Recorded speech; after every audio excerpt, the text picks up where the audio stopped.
Oke, kita mulai ya. Bismillahirrahmanirrahim. Assalamualaikum warahmatullahi wabarakatuh. Yang saya hormati Dirlantas Polda Metro, Kolonel Jeki dari Kodam Jaya, Pak Karishub DKI Jakarta yang saya hormati.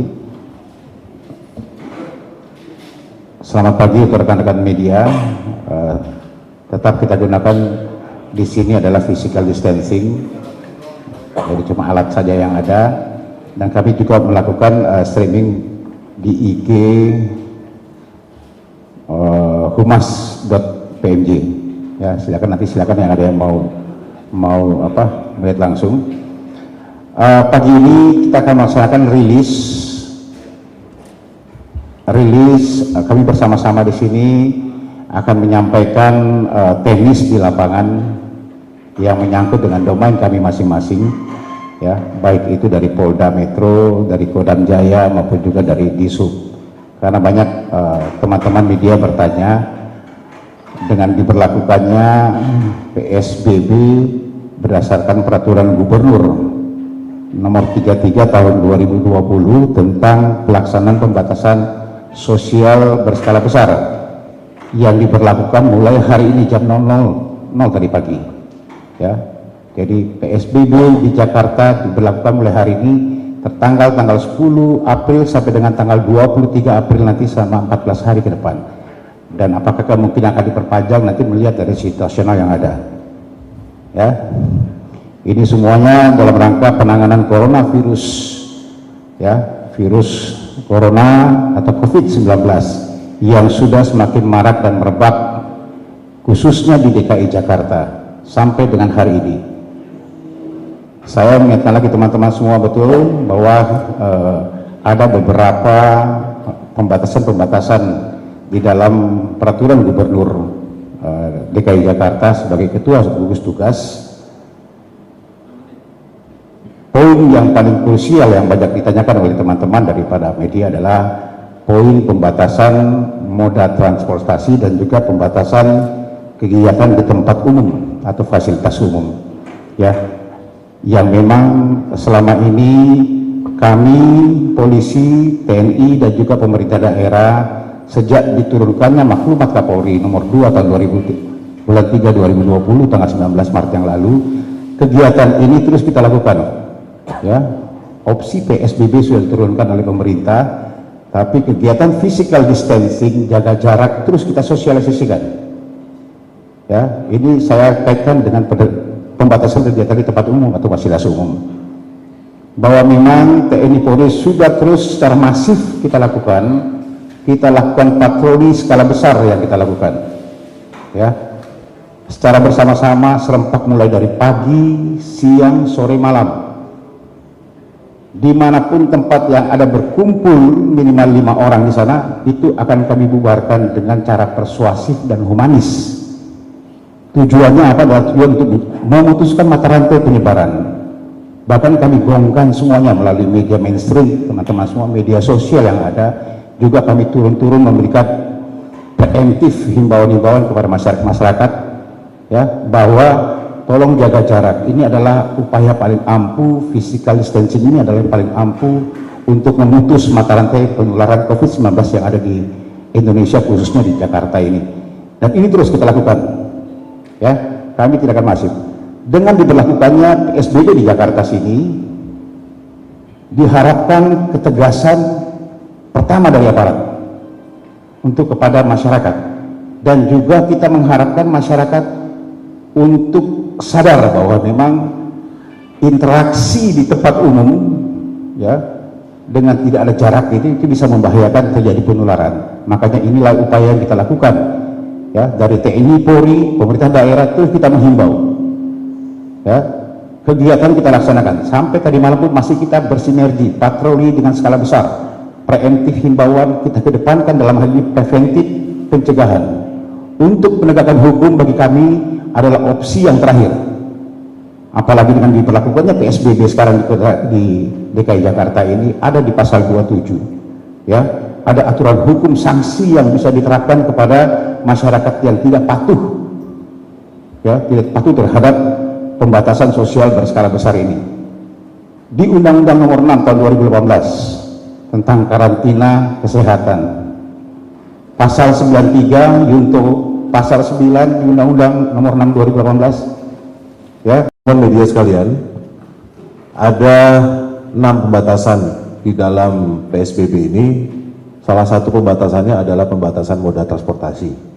Kalau kita baca pada peraturan gubernur ini, khususnya di pasal 18 peraturan gubernur nomor 33 tahun 2020, maka disebutkan bahwa selama pemberlakuan PSBB, semua kegiatan pergerakan orang dan atau barang dihentikan sementara.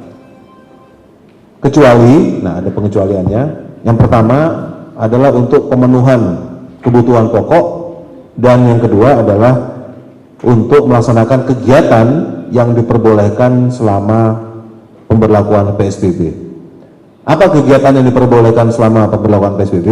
Salah satunya kita mengacu kepada pasal 10, yaitu tentang kerja apa saja yang masih boleh dilaksanakan, atau tempat kerja apa saja yang masih bisa beroperasi yang dikecualikan dari penghentian sementara.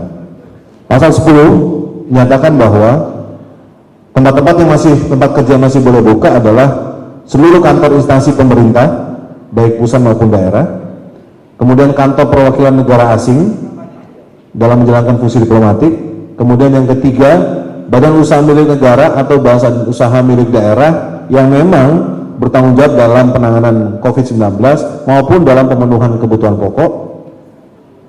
Kemudian yang berikutnya, pelaku usaha yang bergerak pada bidang kesehatan, bahan pangan, makanan dan minuman, energi, komunikasi dan teknologi informasi, keuangan, logistik, perhotelan, konstruksi, industri strategis, pelayanan dasar, utilitas publik, industri yang ditetapkan sebagai objek vital nasional, dan yang terakhir adalah pemenuhan kebutuhan sehari-hari.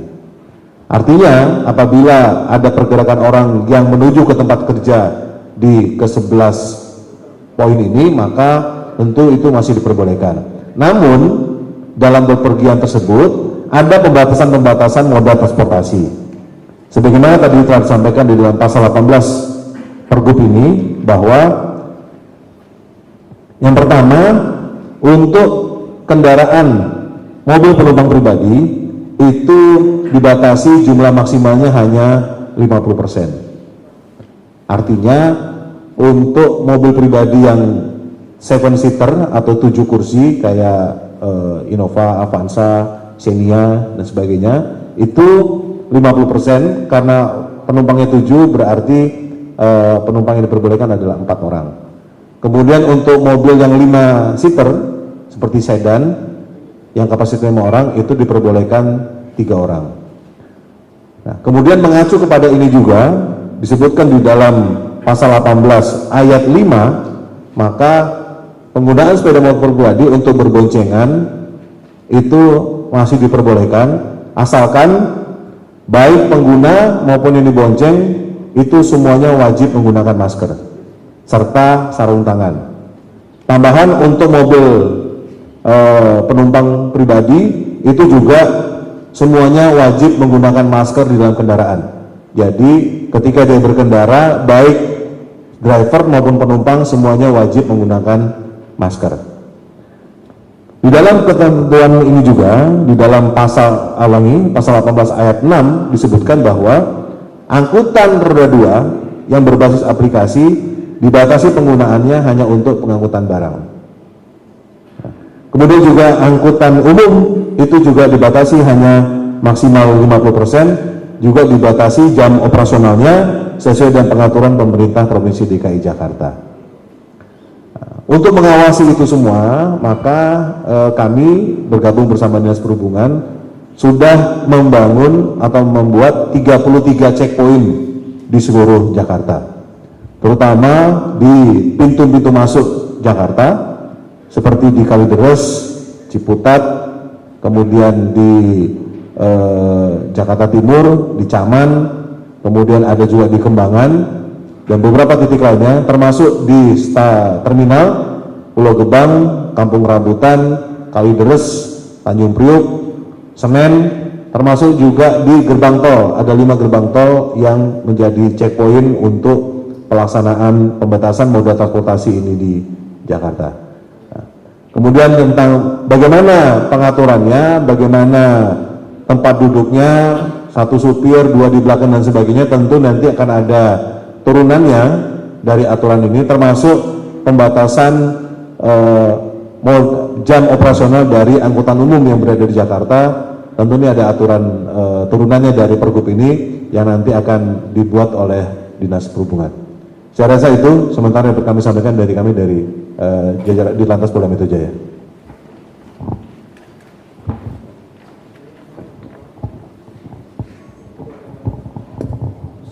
Assalamualaikum warahmatullahi wabarakatuh. Kami menambahkan bahwa terkait dengan pelaksanaan PSBB yang mulai hari ini, tadi kami sudah laksanakan koordinasi, ada 33 titik checkpoint yang mulai kami laksanakan hari ini, dan untuk pembatasan waktu operasional kami membagi dalam 2 bagian. Untuk operasional angkutan umum dalam trayek tetap dan teratur, apakah itu angkutan perkeretaapian maupun angkutan kendaraan bermotor umum, ini dimulai jam 6 pagi sampai dengan jam 18.00 atau jam 6 sore. Tentu dengan memprioritaskan pembatasan jumlah penumpang di dalam kereta maupun di dalam bus. Sebagai contoh bahwa untuk layanan Transjakarta dengan single bus, saat ini dalam kondisi normal penumpangnya adalah 86 penumpang, dan sesuai dengan peraturan gubernur 50%-nya menjadi 40 penumpang. Sementara untuk gerbong kereta api, keseluruhannya untuk layanan MRT dan juga layanan KRL akan disesuaikan kapasitasnya menjadi 60 penumpang per gerbong. Jadi seperti contoh untuk layanan MRT ada 6 rangkaian, maka 1 kali ratangga bergerak itu kapasitas maksimum yang bisa diangkut hanya 360 orang. Demikian pula halnya dengan layanan KRL Jabodetabek. Mulai hari ini sudah dilakukan penyesuaian kapasitasnya, yaitu 60 penumpang per gerbong, sehingga jika ada 10 rangkaian perjalanan dalam 1 kereta, 1 rangkaian, maka ada 10 gerbong, maka total yang bisa diangkut hanya 600 penumpang. Demikian pula halnya untuk LRT. LRT juga sudah disesuaikan maksimum hanya 40 penumpang per gerbong, sehingga 1 rangkaian terdiri dari 2 gerbong hanya mengangkut 80 penumpang. Perlu kami tegaskan bahwa terkait pengaturan roda 2, di mana pedoman penyusunan peraturan gubernur ini adalah sesuai dengan Undang-Undang 6 tahun 2018 dan juga PP 21 tahun 2020, serta terakhir adalah Peraturan Menteri Kesehatan nomor 9 tahun 2020, sehingga yang dilakukan pengaturan terhadap roda 2 bagi roda 2 online sudah dijelaskan secara baik, hanya diperuntukkan bagi angkutan logistik atau barang hantaran. Sementara untuk kendaraan bermotor roda 2 pribadi itu selain digunakan oleh pengendara juga bisa mengangkut penumpang, tetapi dengan catatan bahwa penumpang tersebut adalah satu alamat dengan pemilik kendaraan dimaksud. Tujuannya kita ketahui bahwa saat ini roda 2 juga menjadi moda utama para pekerja di Jakarta untuk melakukan kegiatan sehari-hari. Ada banyak pengecualian yang sudah diberikan, ada 4 kegiatan perkantoran, kemudian ada 11 kegiatan usaha yang tentu harus kami jamin mobilitas pekerjanya. Untuk angkutan tidak dalam trayek, ini diberikan pengecualian operasionalnya tidak dibatasi pada pukul 6 sampai dengan 18.00.